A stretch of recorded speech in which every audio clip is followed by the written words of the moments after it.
दोस्तों सुजलॉन एनर्जी की बात करें तो यहाँ पे कुछ लेटेस्ट अपडेट निकल के आ रही है जिनको हम एक एक करके डिस्कस करेंगे। सुजलॉन एनर्जी ने अपने बिजनेस को रीस्ट्रक्चर करने का फैसला किया है। कंपनी जी की जो सब्सिडीज कंपनी है नीदरलैंड की उसको मर्ज करने का फैसला किया है। तो क्या है पूरी अपडेट उसको समझेंगे। इसके अलावा जनवरी के जो लेटेस्ट म्यूचुअल फंड के आंकड़े हैं वो बहुत ही शानदार है। बहुत सारे म्यूचुअल फंड ने जम के खरीदारी की है। यहाँ पे कुछ रूमर को लेकर क्लेरिफिकेशन भी दिया गया है। और सबसे जो बड़ी बात है कि यहाँ पे कई बार ये होता है कि कोई अपडेट होती है उसको लोग पुरानी अपडेट से जोड़ देते हैं। कैसे उसको भी इस वीडियो के माध्यम से समझने की कोशिश करेंगे।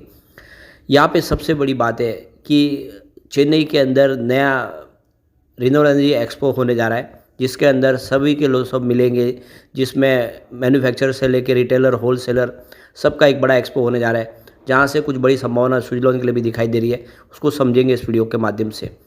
लेकिन फ्रेंड्स उससे पहले अगर आप पहली बार हमारे चैनल पे आए तो चैनल को सब्सक्राइब कर दीजिए, एक बेल आइकॉन दबा दीजिए ताकि जब भी नया वीडियो बने पहला नोटिफिकेशन आपको मिले। वीडियो पसंद आए तो लाइक से जरूर कीजिए। चलो फ्रेंड्स वीडियो स्टार्ट करते हैं। मैं हूँ आपका दोस्त SB दवे और हमारे अपने चैनल ऑनलाइन कमाई में आपका बहुत बहुत स्वागत है। सबसे पहले सुजलॉन के कारोबार की बात करें 51.15 पर क्लोजिंग थी। फ्राइडे को BSE में 4.14% की गिरावट देखने को मिली। अब यहाँ पे देख सकते हो कि जो फ्राइडे का जो वीडियो बनाया था वो फ्राइडे के वीडियो में आप देख सकते हो कि कंपनी के ESOP स्कीम के बारे में जानकारी दी थी जिसमें अपने एलिजिबल एम्प्लॉयज़ को बोनस शेयर जारी किए। तो काफ़ी लोगों के कमेंट निकल कर आए कि आप पुरानी खबर को फिर से रिपीट कर रहे हो, बार बार वही खबर दिखा रहे हो। ऐसे बहुत सारे कमेंट आए थे। तो आपको पहले डेट देखनी चाहिए। ये बिल्कुल लेटेस्ट देख सकते हो कि ये 14 फरवरी की अपडेट है जहाँ पे कंपनी ने अपने एम्प्लॉयज़ को बोनस के रूप में शेयर वापस जारी किए। और ये शेयरों की संख्या है 6,50,250 इक्विटी शेयर। तो ये बार बार होता है, बार बार कंपनी अपने अलग अलग एम्प्लॉयज़ को उनके कामकाज के दम पे बोनस शेयर जारी करती है। तो आप ये सोचते हो कि खबर पुरानी है, ये खबर पुरानी नहीं है बल्कि बिल्कुल लेटेस्ट है। और जो लेटेस्ट खबर होती है उसी को हम डिस्कस करते हैं। तो आप ये डेट के साथ देख सकते हो खबर को। ये बिल्कुल जो है एकदम लेटेस्ट खबर है जहाँ पे उनके एलिजिबल एम्प्लॉयज़ को इन्होंने बोनस के रूप में शेयर दिए।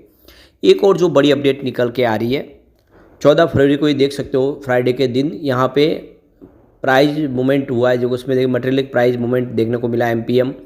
यह 1:24 पर जहाँ पे काफ़ी बड़ी मात्रा में यहाँ पे शेयरों की लेन देन हुई है, जिसको लेकर यहाँ पे क्लेरिफिकेशन दिया गया है कंपनी की तरफ से कि हमारी तरफ से कोई अनाउंसमेंट नहीं हुई है, न कोई इवेंट की जानकारी दी गई है। तो ये जो MPM हुआ है, जो प्राइस मूवमेंट देखने को मिला है, ये बाज़ार की वजह से हुआ, इसमें हमारा योगदान नहीं है। इसकी जानकारी एक्सचेंज को दी गई है। अब यहाँ पे जो आज लेटेस्ट अपडेट निकल के आई है 15 फरवरी की, कंपनी अपने बिजनेस को रीस्ट्रक्चर करने की तैयारी कर रही है। कुछ नए फैसले लिए जा रहे हैं। तो नीदरलैंड का जो इनकी सब्सिडीज कंपनी है उसके बिजनेस को लेकर रीस्ट्रक्चर की यहाँ पे जानकारी एक्सचेंज को दी गई है। तो सुजलॉन एनर्जी का कहना है कि सुजलॉन एनर्जी BV जो इनकी नीदरलैंड की सब्सिडीज कंपनी है, और इसके अलावा यहाँ पे देख सकते हो कि SE ब्लेड्स टेक्नोलॉजी BV, तो SEBV और SBT ये दो उनकी सब्सिडीज कंपनी है जो नीदरलैंड में काम करती है। ये अब आगे जाके यहाँ से नए नाम से बात जानी जाएगी। और आप देख सकते हो यहाँ पे इनका एक मर्जर होने जा रहा है। तो ये देख सकते हो कि अब ट्रांसफार्मर कंपनी बनेगी जो होली ओन सब्सिडीज कंपनी है AE रोटर होल्डिंग लिमिटेड। तो ये देख सकते हो कि AERH इनके अंदर इन दोनों सब्सिडीज कंपनी का मर्जर होने जा रहा है और ये एक कंपनी बन जाएगी। तो जैसे कि आपको पता होगा कि अलग अलग कंपनियों का खर्च बहुत ज़्यादा होता है, तो कंपनी चाहती है कि वो सारा का सारा खर्च कम हो, इसके लिए कुछ कंपनियों का मर्जर हो रहा है। तो यह AERH के अंदर दोनों ही कंपनियों का मर्जर होने जा रहा है, SEBV और SBT। ये दोनों जो कंपनियां हैं अब ये AERH के हिस्सा बन जाएगी। तो ये देख सकते हो कि इससे पहले सुजलॉन जो ग्लोबल कंपनी है इनकी, उसको भी सुजलॉन एनर्जी में मर्जर किया गया है। तो देख सकते हो कि कंपनी काफ़ी शानदार फैसले ले रही है ताकि आने वाले समय में जो खर्च है उसमें कटौती की जाए। तो कंपनी का बिजनेस 17 देशों में फैला हुआ है और वहाँ पे बहुत सारी इन्होंने कंपनियाँ बना के रखी हुई है।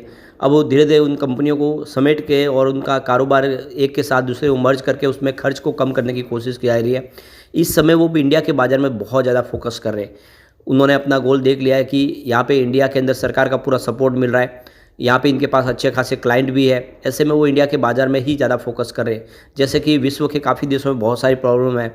यूएस में सरकार बदल चुकी है और नई सरकार वो बिल्कुल सपोर्ट नहीं कर रही है रिन्यूएबल एनर्जी को।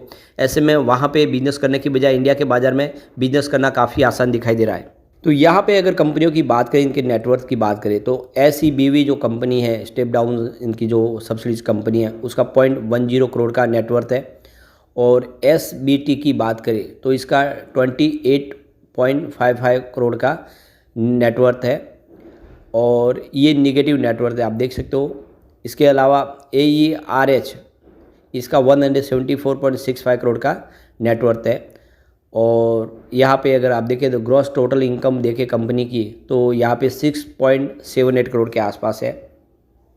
यहाँ पे कंपनी का ये भी कहना है कि करंटली इन कंपनियों के अंदर कोई एक्टिव बिजनेस नहीं है। ये कंपनियाँ कोई खास इनको कारोबार करके नहीं दे रही है और इस समय कोई खास एक्टिविटी नहीं है और इसीलिए ये जो बड़ा फैसला लिया गया है। कंपनी का कहना है कि ये रीस्ट्रक्चर के बाद में थोड़ी ऑपरेशनल एफिशिएंसी बढ़ेगी। कंपनियां ये जो है दोनों का मर्जर हुआ है, अब इसके बाद में ये जो 3 कंपनियां मिलकर एक कंपनी बन गई, जिससे आने वाले समय में कुछ शानदार फैसले लिए जा सकते हैं। यहाँ पे शेयर होल्डिंग पैटर्न में कोई बदलाव होता हुआ दिखाई नहीं देगा। एक और जो बड़ी अपडेट निकल के आ रही है, चेन्नई के अंदर 3 दिन का रिन्यूएबल एनर्जी एक्सपो 2025 होने जा रहा है। यानी सरकार कोशिश कर रही है कि जल्द से जल्द रिन्यूएबल एनर्जी का जो टारगेट है, गोल है, उसको अचीव किया जाए और इसके लिए अलग अलग एक्सपो किए जा रहे हैं। अब इस एक्सपो के दरमियान विश्व के काफ़ी देशों के जो बड़े इन्वेस्टर यहाँ पे हिस्सा लेंगे। इंडिया के जो मैन्युफैक्चरर है वो भी यहाँ पे होंगे एक ही प्लेटफॉर्म पे, और होलसेलर रिटेलर भी होंगे और जो पार्ट्स बनाने वाले सब मिलेंगे। तो एक दूसरे से मेल मिलाप बढ़ेगा, अपने प्रोडक्ट के बारे में जानकारी आगे शेयर करेंगे, टेक्नोलॉजी शेयर करेंगे और नया कस्टमर भी जुड़ेगा। तो सुजलॉन के लिए बहुत बड़ी अपॉर्चुनिटी इस समय दिखाई दे रही है। ये 3 दिन का जो एक्सपो है, जिसमें सुजलॉन भी अपने लिए नए कस्टमर तलाश सकता है और काफ़ी अच्छा बिजनेस यहाँ पे होता हुआ दिखाई दे सकता है। अब यहाँ पे म्यूचुअल फंड की बात करें तो जनवरी महीने में जम के म्यूचुअल फंड ने सुजलॉन में खरीदारी की है। करीब 69 नए म्यूचुअल फंड ने एंट्री मारी है। सिर्फ 10 म्यूचुअल फंड है जिन्होंने यहाँ पे बिकवाली की। इससे क्लियरली बात समझ में आ रही है कि काफ़ी शानदार तरीके से यहाँ पे निवेश बढ़ रहा है म्यूचुअल फंड का और इस गिरावट का फ़ायदा उठाया जा रहा है। तो ये कौन से म्यूचुअल फंड है उसको एक बार देख लेते हैं। तो सबसे ऊपर Motilal Oswal large and mid cap direct का 266 करोड़ का निवेश हुआ है। 8.97% की होल्डिंग उनकी मंथ ऑन मंथ बेसिस पे बढ़ी है। Mirae Asset large and mid cap direct का यहाँ पे 199 करोड़ का निवेश हुआ है और 53.70% की होल्डिंग उनकी भी मंथ ऑन मंथ बेसिस पे आपको बढ़ते हुई दिखाई देगी। इसके अलावा Mirae Asset mid cap direct ने यहाँ पे 171 करोड़ का निवेश किया है। 7.31% की होल्डिंग उनकी मंथ ऑन मंथ बेसिस पे बढ़ गई है। इसके अलावा एक्सिस मिड कैप डायरेक्ट ने यहाँ पे 164 करोड़ का इन्वेस्टमेंट किया है। 47.18% की होल्डिंग उनकी भी मंथ ऑन मंथ बेसिस पे यहाँ पे बढ़ी है। इसके अलावा कैनेरा रेबेको इमर्जिंग इक्विटीज डायरेक्ट ने 137 करोड़ का निवेश किया है। 24.25% की होल्डिंग उनकी मंथ ऑन मंथ बेसिस पे बढ़ती हुई दिखाई देगी।